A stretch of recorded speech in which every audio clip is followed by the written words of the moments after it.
This is Abe Friedtanzer from Awards Buzz, and I'm very excited to be speaking with Jonathan Gruber about Centered Joe Lieberman. How are you, Jonathan? I'm good, Abe. Thanks for having me on. I really appreciate it. Of course.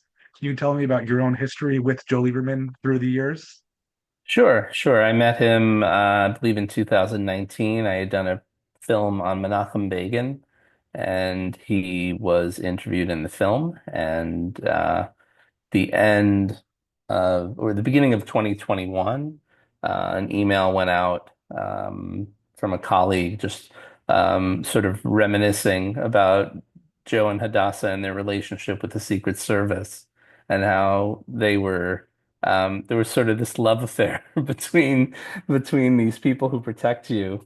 And Joe and Hadassah were always making sure that they were well fed, the Secret Service, they were looked after. Pretty unusual kind of relationship while he was the vice presidential on the Democratic ticket. And something just clicked. And I thought, that's a great little story within a bigger story in our vitriolic political times about somebody who was civil and worked with, was bipartisan, wasn't afraid to cross party lines in order to do what he felt was right. And just as things have developed. And here we are with the film coming out. It just feels really necessary to share Joe's message. You remember following his career back when he was the candidate? I remember 2000 for sure. That was pretty fantastic, and I remember election night being pretty disappointed. It was sort of bizarre.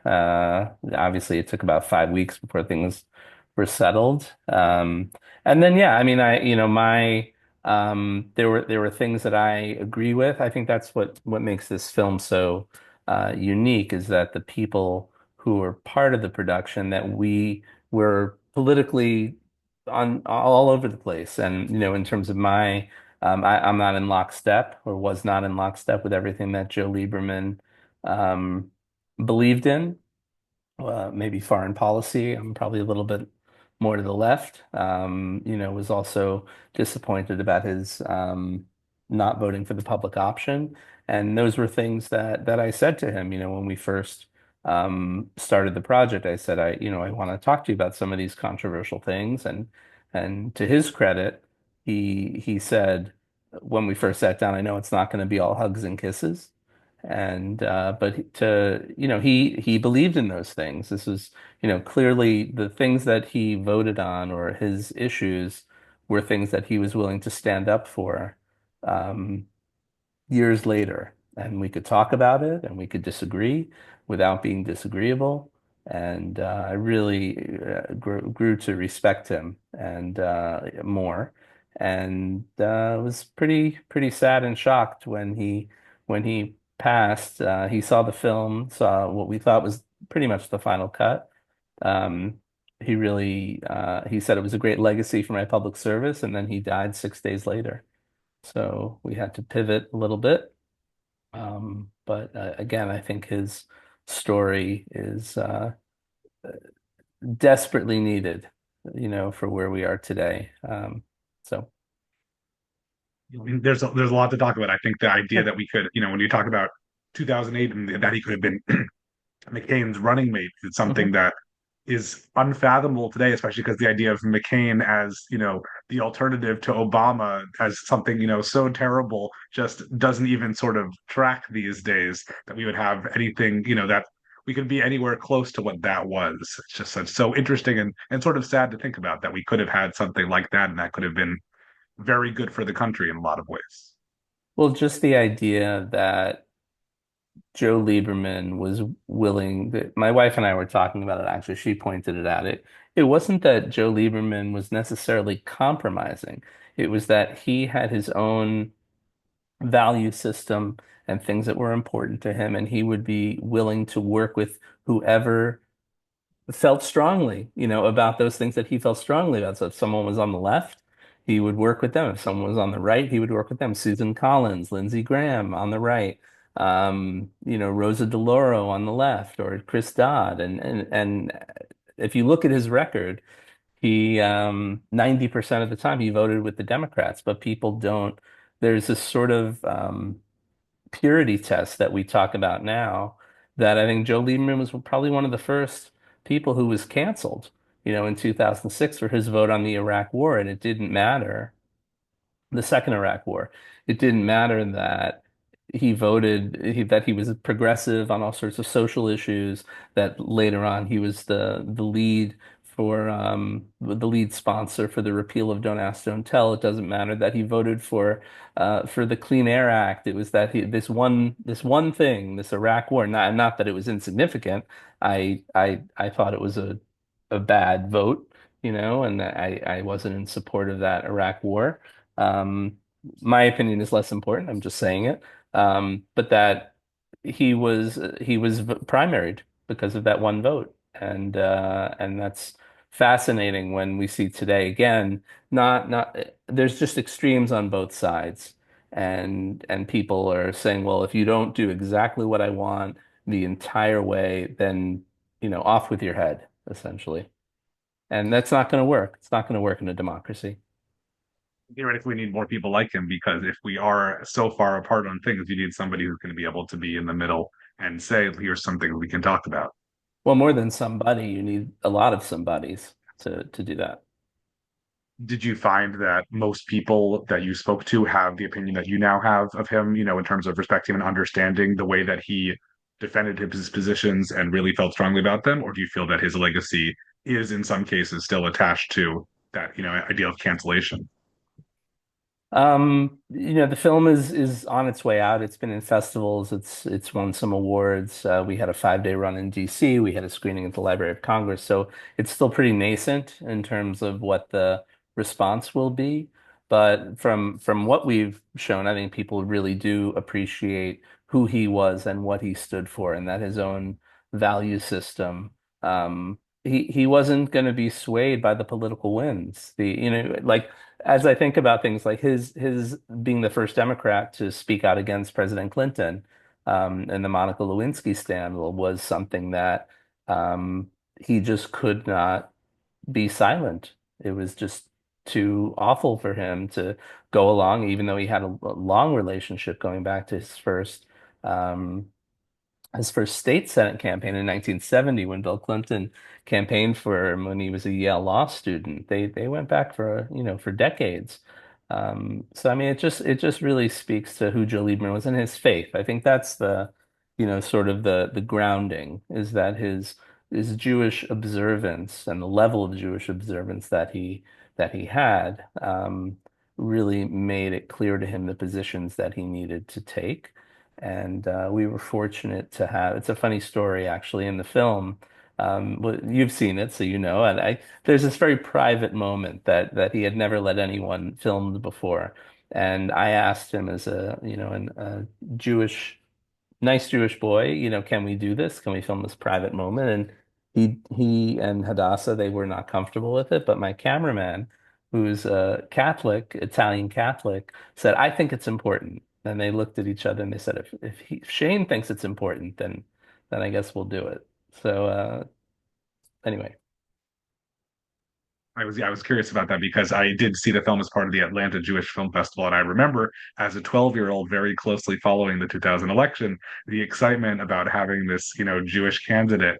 And I also remember there was something, a question of, would he drink water during a debate that was happening on Yom Kippur? And I was like, why did they schedule the debate for Yom Kippur? Isn't it easy enough? Like this guy is Jewish. Why are we possibly holding an event on Yom Kippur? But I imagine he would have, approached that with some sense of humor and just that's just the way things work, and have to do what we're comfortable with. And speaking in terms of comfort level, it's in the film, but I've spoke to Joe and then his family, but that they did not really were not exposed to anti-Semitism at the time, and really where we are today is a far cry from that. And while we can lament it, what I am hoping people will look at when they see the film is say, look at what we're capable of and what we can get back to, as opposed to the more negative take on it. Have you received any surprising responses from people and just reactions from audience or from people who knew him and worked with him that you just didn't expect? I think some people, there's that one private moment that I talked about that people had never seen, so I think that was surprising. Um, a lot of people sort of, I think Joe's very funny, and he would even, I think he was voted one of the funniest people in Washington. He said, "Well, the bar is very low," but he was very dry, and I think a lot of people thought of him as sort of vanilla, or Parv, or not very charismatic, and one person said to me a long time ago when I said I'm making a film about Joe Lieberman, their first reaction was why? And but he was at the forefront of so much legislation, so many important. He's sort of a Zelig type character in sort of the last 40 or 50 years of political life. And you see him in the film right there with Republican presidents, right there with Democratic presidents, signing major legislation like the 9/11 Commission or the founding of the Department of Homeland Security, um, or the repeal of Don't Ask, Don't Tell.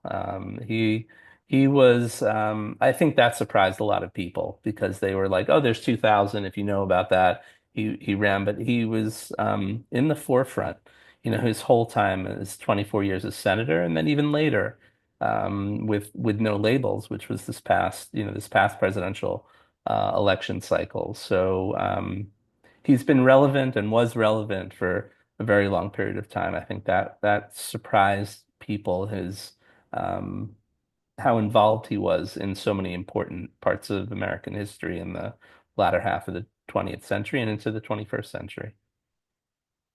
Well, I knew I wanted to speak with you, when I had the chance and I had seen the film, and then I looked up your filmography and I said, "Oh, you mentioned before Upheaval, the Menachem Begin film, and Mhm. Follow Me, the Yoni Netanyahu story." And I'm seeing a sort of trend in some of your work. You like to do these biographies of these people that people have heard about them. They might know one or two things, but they really don't know the whole story. And so I'm curious for you, what is it that you need, for a project? What is the hook you need to have a subject that's going to be worthy of exploring a film?